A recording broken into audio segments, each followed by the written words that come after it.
I also want to thank everybody for being here because it's a really perfect overcast day and it's a slack tide that we just had, and you could be out fishing, and so I appreciate you not fishing and coming to celebrate our dad. If I say my dad, I apologize because he is our dad, but periodically do that, and it's she's our mom too, but if I say my mom, I really mean our. So back in 2014, we were on the boat on Father's Day, and my dad hit a pinnacle. And anybody that knows my dad knows he doesn't make mistakes. And that's when I realized that something had changed with him. And so December 2014, sorry, I'm gonna get my water. I wrote a letter.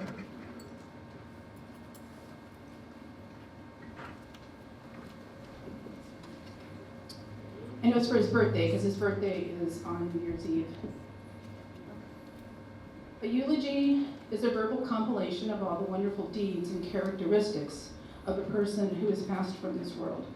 The saddest part of a eulogy is that the words are spoken after the subject is deceased, and he or she is unable to hear the thoughts and stories being shared by the speaker. Truly, a eulogy should be written prior to the subject's passing so the person is aware of the impact they have had on family and friends. This was the eulogy for my father, Larry Simpson. My father was Superman, and by this I mean he could do anything, fix anything, carry anything, and do anything. It was not until I was 40 years of age that I realized that he was not the strongest person on earth, and I should maybe get off my butt and help him lift the ice-packed fish box out of the back of the boat. I remember the shock of realizing he was in fact almost 70, and lifting nearly 200 pounds of frozen water and dead fish was maybe a little more than 180 pounds septuagenarian should do. The fact is, my dad really could do anything. He was the first person I called when any mechanical or electronic device began to act up. I just would bypass the advice of everybody else and just call Lyle. It never occurred to me that he wouldn't know what to do, and he always knew the correct advice, which was stunning based on my really poor long-distance description of what was going wrong at the time. I remember the day our boat's engine died when we were crossing Clarence Straits.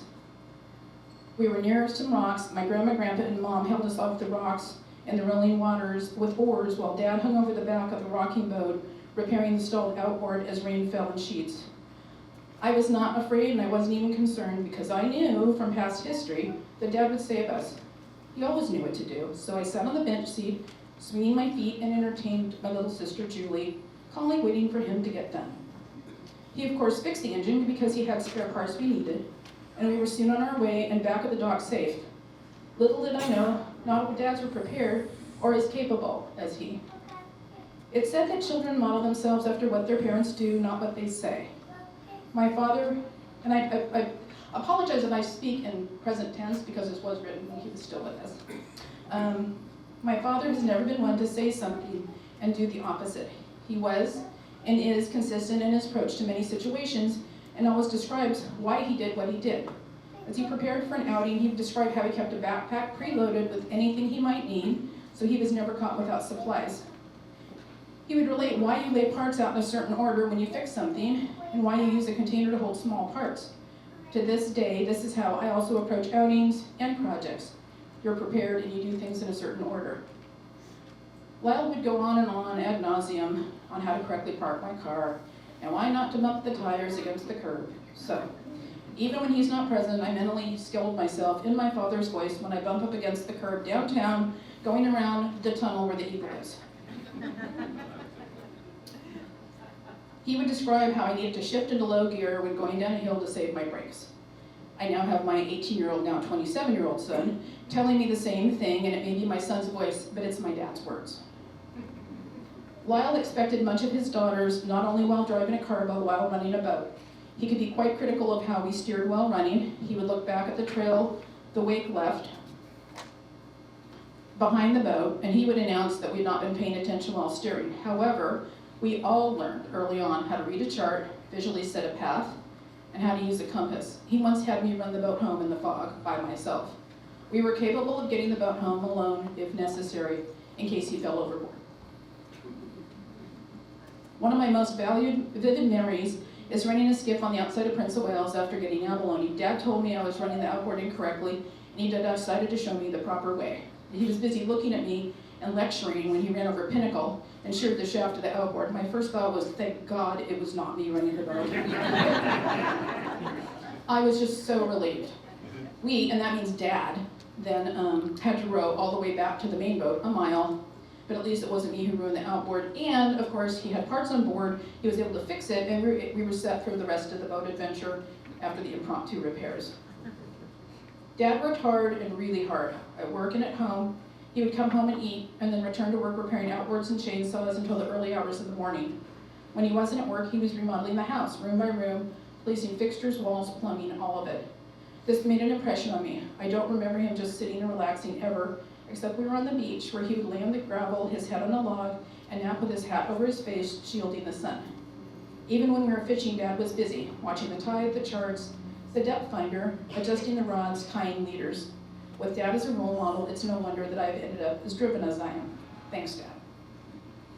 All of the Simpson girls fished with Dad. I was his first and original fishing buddy. I inherited the fishing gene from him. As a little girl, I spent hours catching salmon and trout in streams near our house, and unfortunately, their Hoadley Creek used to have Dolly Parton, and it had cutthroat in it. It was fabulous, but it got covered up. But there was a giant fish down there that all the boys were trying to catch. And so I actually worked hard, and ended up catching it, and I took it home in a bucket because I wasn't going to kill it, and he really wasn't that impressed. But I had done it to prove that I was a great fisher person, just like him.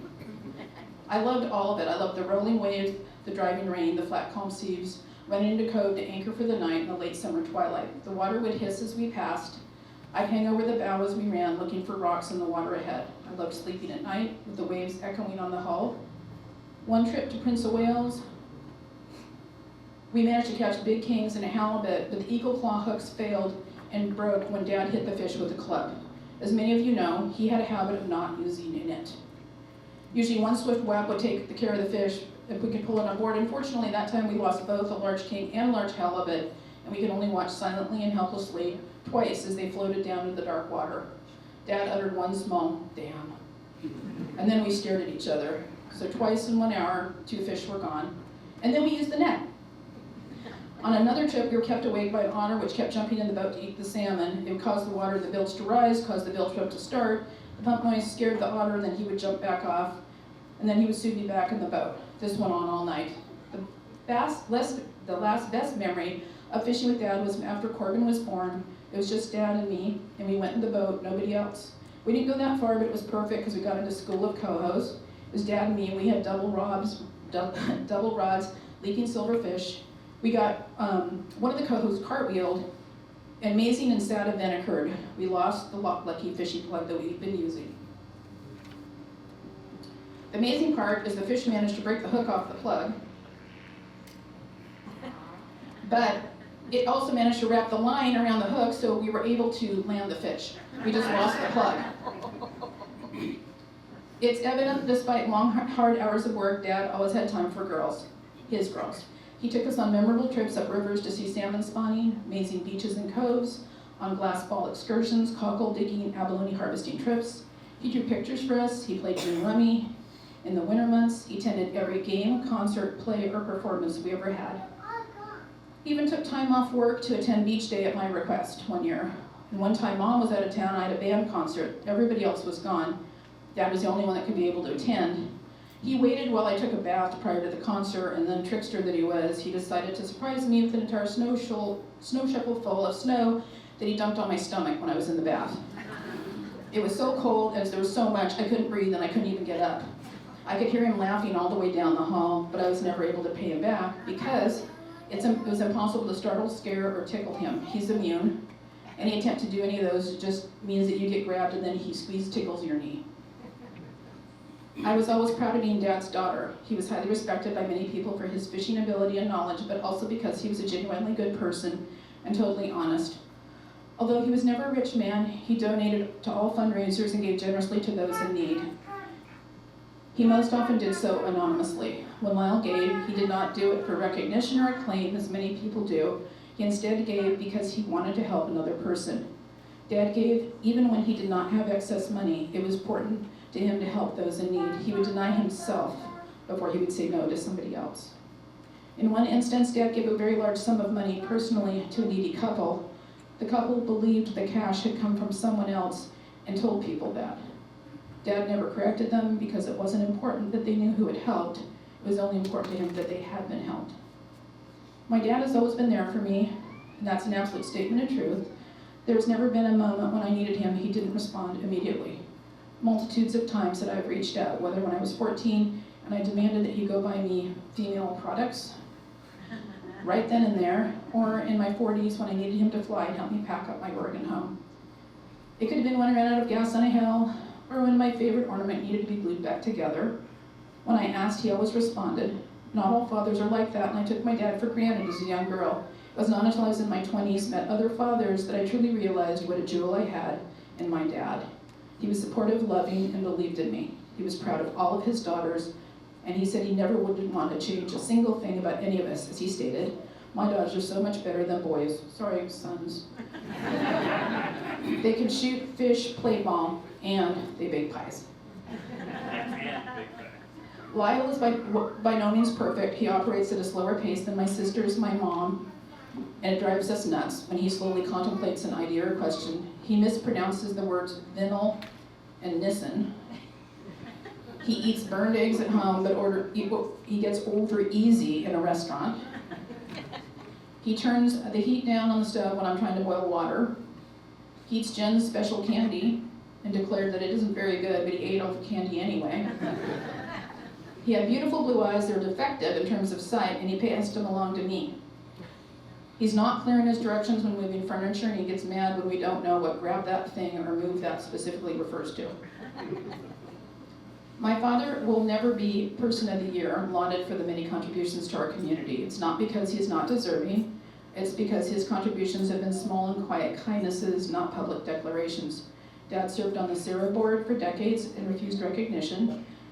He's financially helped many people anonymously. In business, he once traded an outboard for a native carving because the person needed an engine and had no money to pay. He quietly and meticulously created perfect winning race cars for two little boys who didn't have someone to help them at Scouts. He did not react poorly, in fact laughed when his 5-year-old grandson used his Bison tools on his workbench to turn many things into a jet engine. And before I talk about the next item, I'm going to provide some background. My dad was not the golden child. My Uncle Murray was the golden child. He was the perfect child. My dad was a bad boy. He was always in trouble. He would sneak out and go fishing, and then he would get, he'd have to sit on the porch for 2 weeks, and then he'd go sneak out and go fishing again. He was a tease. But Murray was an accountant, and my grandma, Emily, was just immensely proud of him. He was by far the favorite. So Murray was an accountant.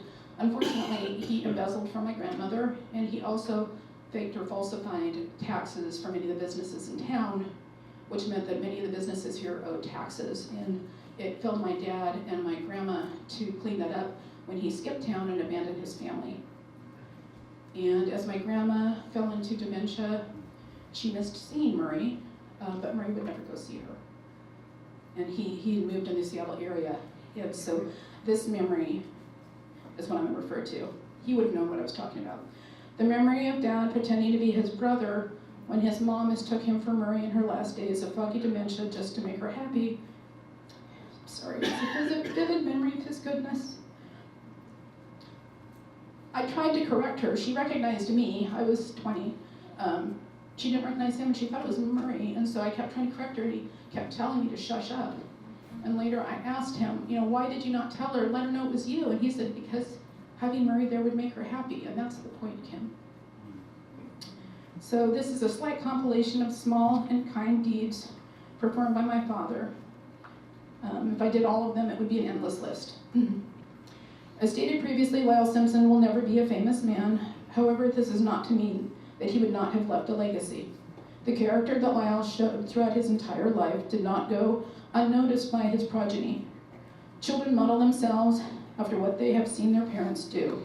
working hard at whatever you do, helping those in need, supporting your family, being prepared, appreciating what you have, not what you don't have, being honest and being kind.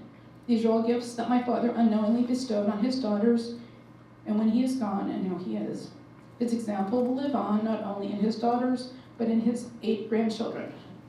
We are truly blessed to have known this very ordinary but extraordinary man.